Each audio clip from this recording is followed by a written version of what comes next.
Actually sir இப்போ India ஃபுல்லா பாத்தீங்கன்னா ஒவ்வொரு மாநிலத்திலயும் பிஜேபி ஜெயிச்சிட்டு இருக்காங்கன்னா பேக் போனா நின்று வேலை பார்க்குது ஆர்எஸ்எஸ். அந்த ஆர்எஸ்எஸ்ல பெரும்பான்மையா பாத்தீங்கன்னா ஏபிவிபி போன்ற விஹெச்பி போன்ற அமைப்புகள் எல்லாம் பெரும்பான்மையா அங்கம் வகிக்குது.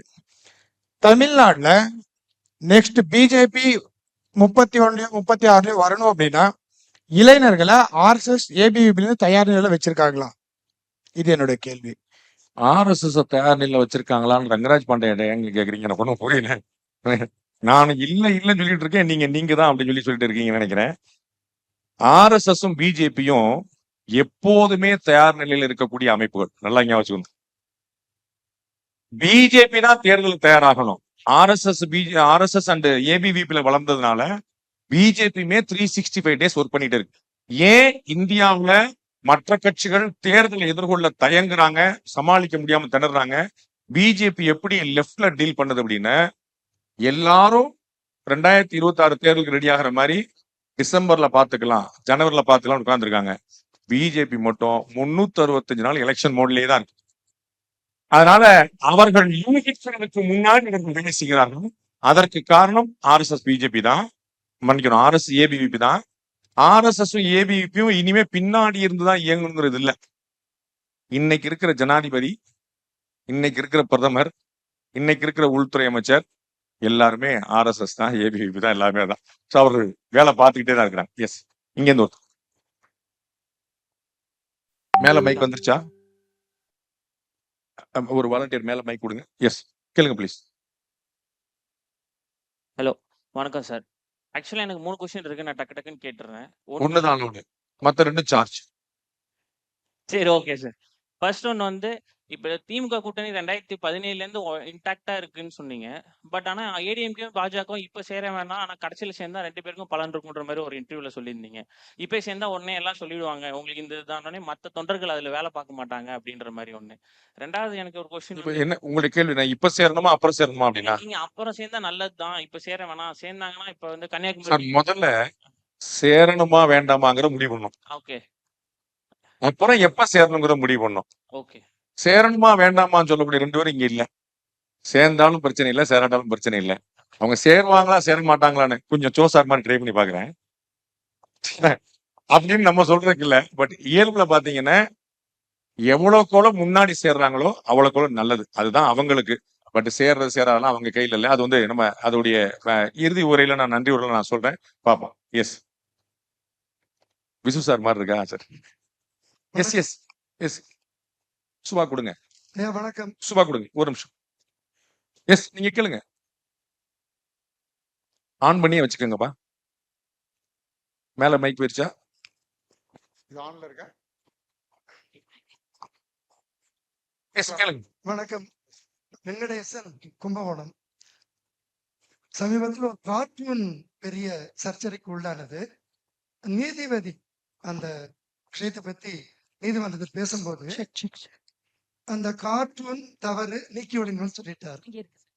அந்த தடையை நீக்குங்கள் என்று மத்திய அரசு சொன்னார். என்னுடைய கேள்வி, அந்த நீதிபதி அந்த கார்ட்டூன் வரைந்தவர் மேல் வழக்கு தொடுத்தீர்களா, தண்டனை கொடுத்தீர்களா என்று ஏன் கேட்கவில்லை?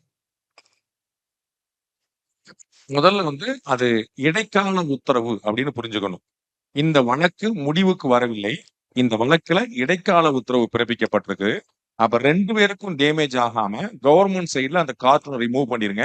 அந்த விகடன் நிறுவனத்துக்கான அந்த சேனலை திரும்ப கொடுத்துருங்க. அதுதான் டிசிஷன். இறுதி விசாரணை நடந்து கொண்டிருக்கிறது. அப்ப வந்து வரலாம். வந்து இன்னும் ஜட்ஜ்மெண்ட் வந்து கொடுக்கப்படல. It was an interim order for information. Yes sir, Rajesh Khanna, சென்னையில இருந்து.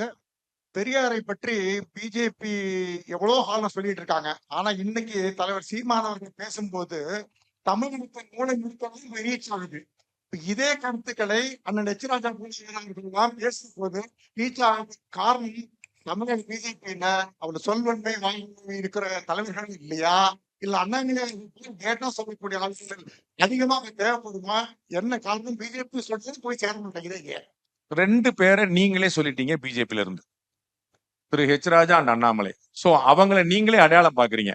திரு அண்ணாமலை இப்பதான் வந்திருக்கிறாரு, ரொம்ப அக்ரெசிவா பண்றாரு. திரு ஹெச் ராஜா வந்து இன்னைக்கு திரு சீமான் சொல்லக்கூடிய எல்லா விஷயங்களும் ரொம்ப முன்னாடியே சொன்னவர். அவர் அவர் நீங்கள் எல்லாரும் எதிர்பார்ப்பது பெரிய ஒரு சந்தர்ப்பம் கிடைக்காமல் போனதற்கான காரணம் அவருடைய ஜாதி என்று நான் நினைக்கிறேன். ஐயா சொல்லுங்க. சார் வணக்கம். நான் ரகுராமன் சீனிவாசன் பேசுறேன். தமிழ்நாட்டுல ஆரம்பத்துல இருந்து இன்னி வரைக்கும் ஒரு முக்கியமான 2 விஷயம் இருக்கு. ஒண்ணு தமிழ் தேசியம் பேசுறவங்க, இன்னொன்னு திராவிடம் பேசுறவங்க. இந்த 2 சித்தாந்தங்களும் வேற வேற சொல்லப்பட்டாலும் ஒரு புள்ளியில 2 பேரும் ஒண்ணா இணையறாங்க. ஒண்ணு பிராமண எதிர்ப்பு, 2 இந்து மத துவேஷம், 3வது இந்திய இறையாண்மைக்கு எதிரான செயல்பாடுகள். இவங்களுடைய அடிப்படை நோக்கம் தான் என்ன சார்? நீங்க சொன்னதுதான். எஸ், மேல டாக்டர் அபி இங்க இருக்கு sir, left side. Yes yes doctor Abhi, are you ready there? மேல கேளுங்க கேளுங்க. சார், நீங்க வந்து 2031 பிஜேபி எதிர்க்கட்சி, 36 ஆளுங்கட்சின்னு சொல்லியிருந்தீங்க. நான் தான் சொல்றேன், எவன் சொல்றான்? இப்போ விஜய் வந்திருக்காரு புதுசா. சோ இன்னும் நீங்க அந்த கருத்துல உறுதியா இருக்கீங்களா? விஜயோடைய தாக்கத்தை பத்தி நான் நிறைவுல இறுதியா சொல்றேன். ஆனா இப்போ வரைக்கும் அந்த கருத்துல மாற்றம்ல. 2036 பிஜேபி ஆட்சி. மேடம் மேடம் என் பேர் சபரி, பால்கனி. வணக்கம் வணக்கம். என் பேர் முத்து, வேளச்சேரியிலிருந்து வரேன். இந்த தமிழ்னு சொல்லிட்டு இருக்கோமே, 47,000 பேர் 10ஆம் கிளாஸ்ல ஃபெயில் ஆயிருக்காங்களே ஐயா. இதுக்கு என்ன காரணம், என்ன ரீசன் நீங்க நினைக்கிறீங்க? ஒரு அமைச்சருடைய பையன் இங்கிலீஷும் பிரெஞ்சும் படிக்கிறாரு, இன்னொருடைய அமைச்சருடைய பையன் இங்கிலீஷும் ஸ்பானிஷும் படிக்கிறாரு. 2 அமைச்சர் பையங்களை யாராவது ஒருத்தர் தமிழ் படிக்க ஆரம்பிச்சாங்கன்னு வந்துரும் நினைக்கிறேன். ஃபன் அப்பார்ட், 47,000 பேருங்கிறது எத்தனை பேர்லன்னு பார்க்கணும். எத்தனை பேர்லங்கிறது நம்ம பார்க்கணும்.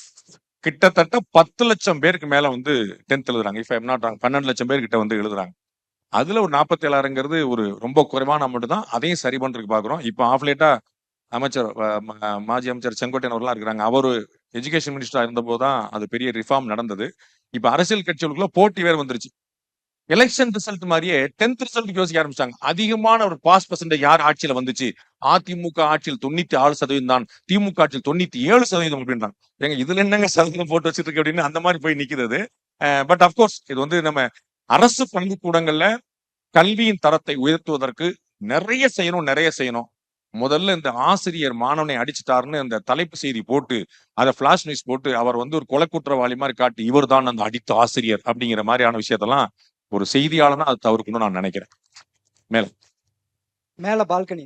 எஸ், சிவாய சாணக்கியா சேட்டலைட் டிவி எப்போ இனாகுரேஷன்?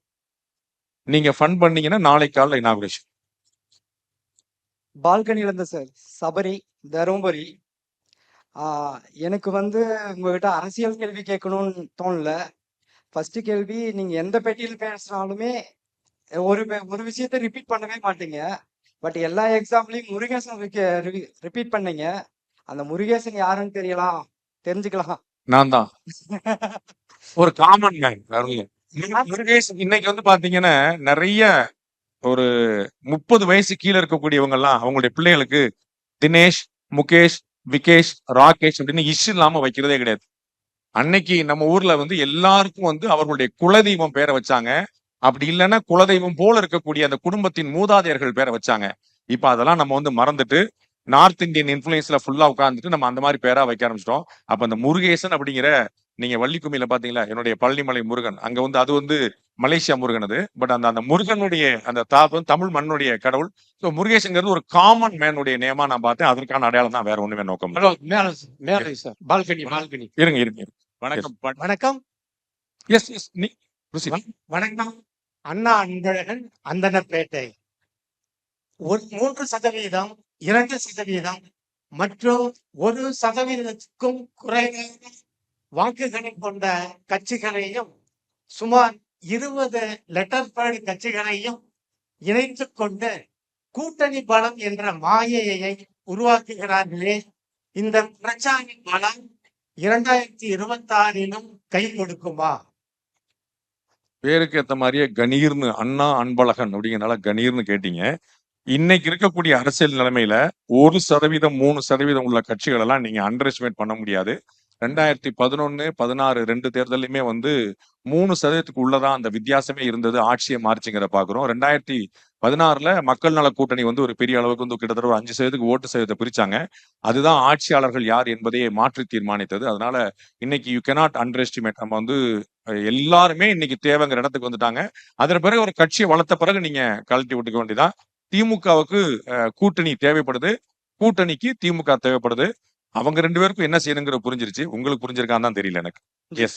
ஐயா வணக்கம். ஹலோ நாகனி ஸோ எனக்கு 2 கேள்விகள். முதல்ல இந்த மும்மொழி கொள்கை அப்படின்றது எல்லாருமே தமிழ்நாட்டுல மட்டும் எதிர்த்துட்டு இருக்காங்க. ஸோ இதோட முடிவு தான், இதோட எண்ட் பாயிண்ட் தான் என்ன, லைக் எதுக்காக இத தமிழ்நாட்டுல மட்டும் ஏன்னா வேற எந்த மாநிலமும் இதை எதிர்க்கிறது கிடையாது. வேற எங்கேயுமே இத பத்தின ஒரு நெகட்டிவிட்டியோ எதுவும் ஸ்ப்ரெட் ஆகலாம். ஆனா இங்க மட்டும் அதை வந்து ஒரு பெரிய பிம்பமா காமிச்சு ஏன்னா எல்லாருமே எல்லா மொழியும் கத்துக்கிறதுல ஒன்றும் தவறு இல்லையா? எதனால வந்து அதை எதிர்க்கிறாங்க? நான் பல முறை சொன்னதுதான், நீங்க என்ன விவாதிக்கணுங்கிறத அவங்க தீர்மானிக்கிறாங்க. இன்னைக்கு என்ன டாபிக் இருக்கணுங்கிறத அவங்க தீர்மானிக்கிறாங்க. மும்மொழி கொள்கை, தொகுதி மறுவரையை, ஹிந்தி திணிப்பு அப்படின்னு அப்படி சுத்தி போயிட்டோம்னா இங்க என்ன நடக்குங்கிற கேள்விக்கு யாரும் பதில் தேட மாட்டாங்க. அது அப்படியே அங்க மெயின்டைன் பண்ணிட்டே இருக்கிறது. பால இந்த பக்கம் போட்டே இருக்கிறது. நான் பலமுறை சொல்லியிருக்கேன், திமுகவுடைய ராஜேந்திரத்தை கரைச்சு குடிச்ச அந்த ராஜேந்திரத்தை வேற யாருமே அதை பிடிக்கவே இல்லை. அந்த நெரேட்டிவை வந்து நீங்க அந்த பக்கம் வச்சுக்கிட்டீங்கன்னா ஏடிஎம்கே உள்பட எல்லா கட்சிகளும் இன்னைக்கு டிஃபென்ஸ் மோட்ல தான் இருக்கிறாங்க. அவங்க அஃபென்ஸ் மோடுக்கு வர முடியாம பண்ணதான் திமுகவுடைய ராஜேந்திரம். எஸ். ஹலோ இப்ப நீங்க சொன்னீங்க நிறைய அரசியல்வாதிங்க வந்து உங்ககிட்ட பேட்டி கொடுக்க வந்தா பயந்து ஓடுறாங்க, அப்படிலாம் சொல்ல நீங்க வர்றாங்க நான் சொல்ல பயந்து ஓடுறாங்க, மிரண்டு ஓடுறாங்க. இல்ல பொதுவாகவே பாண்டிய கிட்ட இது பேட்டிக்குன்னு போனோம்னா அரசியல்வாதிக்கு பயம் இருக்குங்க ஜி. அப்படிலாம் சொல்லாதீங்க. வர்ற 4 பேர் வர மாட்டாங்க. நீ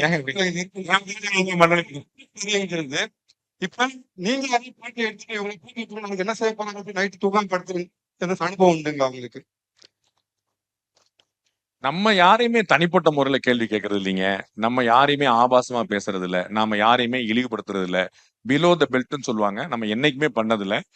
உங்களுக்கு தெரிஞ்சிருக்கும், நான் வந்து பேட்டி எடுத்து முடிச்ச பிறகு என்னுடைய இன்ட்ரப்ஷன் இல்லாம ஒரு நிமிஷம் நீங்க ஏதாவது சொல்லலாம்னு சொல்லுவேன். அதற்கு பிறகு கட் பண்ண பிறகும் கூட நீங்க ஏதாவது மிஸ் பண்ணிட்டீங்களா, நீங்க ஏதாவது சொல்ல விரும்புனீங்களா, நீங்க ஏதாவது மனசுல வச்சிருந்தீங்களான்னு கேட்டு அதையும் நான் கேள்வி ஆக்கியிருக்கிறேன். ஸோ நம்ம வந்து ஆப்போசிட்ல உட்கார்ந்துருக்கிறவங்களுக்கான எல்லா ஸ்பேஸும் கொடுத்து தான் பண்றோம். நாம ஏதோ ஒரு ஆடு சிக்கிருச்சு அப்படிங்கிற பிசினஸ்க்கு நம்ம போறது இல்ல. நம்ம வந்து அவர்கள் ஒரு பெரிய தலைவர்கள்ங்கிறதுல எந்த மாற்று கருத்தும் இல்ல. திருமாவளவன் அவர்கள் வந்து உட்கார்ந்துருக்கிறாரு, நம்ம பயங்கரமா கிரில் பண்றோம் அப்படின்னு நினைச்சா எனக்கு மனசுல நல்லா தெரியும். ரங்கராஜ் பாண்டே கூட்டா ஒரு 1500 வருவாங்க, திருமாவளவன் அவர்கள் கூட்டா 1,00,000 பேர் வருவாங்கன்னு எனக்கு தெரியும். ஸோ அவர் மக்கள் பிரதிநிதிகள் அப்படிங்கிற அந்த மரியாதை என் மனசுல எப்பயுமே இருக்கும். அதனால நம்ம அந்த மாதிரி யோசிக்கிறதுல அவங்க வேறு காரணங்களுக்காக வர்றதில்ல. Yes balcony. வணக்கம். ஹலோ ஹலோ ஹலோ வணக்கம் சார்.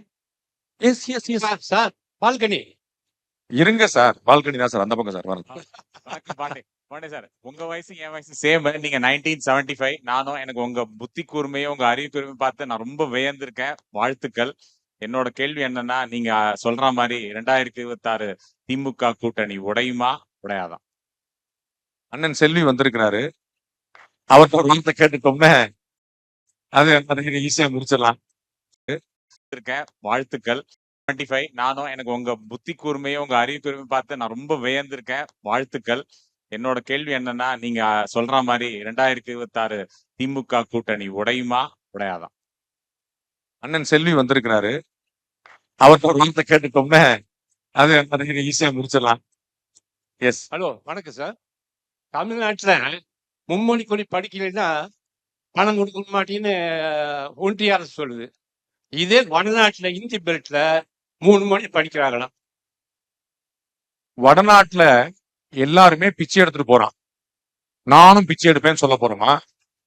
வடநாட்டுல என்ன பண்றானோ அதை விட நான் பிரமாதம் பண்றேன்னு சொல்ல போறோமா? தமிழ்நாடு இந்தியாவின் மற்ற மாநிலங்களோட போட்டி போடும் இடத்தில் இல்லை, மற்ற நாடுகளோடு போட்டி போடும் இடத்துல இருக்கு. அத மாதிரி யோசிக்கணும். ஒரு குஜராத்துடைய முதலமைச்சர், நான் குஜராத்துடைய முதலமைச்சர் மட்டும் யோசிச்சிருந்தாருன்னு குஜராத்ல கூட இருந்திருப்பாரான்னு தெரியாது. தேச விகாஸ் கலியே குஜராத் கா விகாஸ் அப்படின்னாரு. இந்த நாட்டின் முன்னேற்றத்திற்காக குஜராத்தின் முன்னேற்றம்னாரு. மே மாசம் உச்சி வெயில் 45 டிகிரி செல்சியஸ் இருக்கக்கூடிய இடத்துல வீடு வீடா போய் பேட்டி பச்சாவோ பேட்டி படாவோன்னு பெண்களை பூரா படிக்க வைங்கன்னு கேட்டார். அதனால இன்னைக்கு இந்தியாவுடைய பிரதமரா உட்கார்ந்துருக்கிறார்.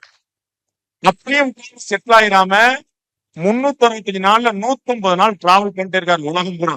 அதனால இன்னைக்கு வந்து ஜோ பைடனா இருந்தாலும் சரி, டொனால்ட் ட்ரம்ப்பா இருந்தாலும் சரி, ஒபாமாவா இருந்தாலும் சரி, 3 அதிபர்கள் இவருடைய முகத்தை தான் பார்த்துட்டு இருந்தாங்க. அதை நம்ம மறந்துடக்கூடாது. சோ நான் அவன் என்ன பண்றான், இவன் நான் அடுத்து இன்னும் புதுசு புதுசா என்ன செய்யணும் பார்க்கணும். 10 மாநிலம், 10 மாநிலம், உங்களுடைய பாஷையில திராவிட மாநிலம். அங்க இருக்கக்கூடிய சந்திரபாபு நாயுடு சொல்லாரு, நான் 10 மொழியில படிக்க வைப்பேன் என் பிள்ளைகள் அப்படின்றார். அப்ப நான் 12 மொழியில படிக்க வைக்கிறேன்னு சொல்லுவான். அப்பதான் கிளம்புங்க. அதிகமான வாய்ப்புகளை கொடுங்கள். வேண்டும் வேண்டாங்கிறது மக்கள் முடிவு பண்ணாங்க. திணிக்கல சொல்லிக்கிட்டே திணிக்க விடமாட்டோம் சொல்லிட்டு இந்தி திணிப்ப மட்டும் தான் இருக்குன்னு சொல்லிக்கிட்டு எல்லாருடைய பள்ளியிலும் என்ன சொல்லி கொடுக்குறீங்கன்னு இங்க உட்கார்ந்துருக்க எல்லாருக்கும் தெரியும்.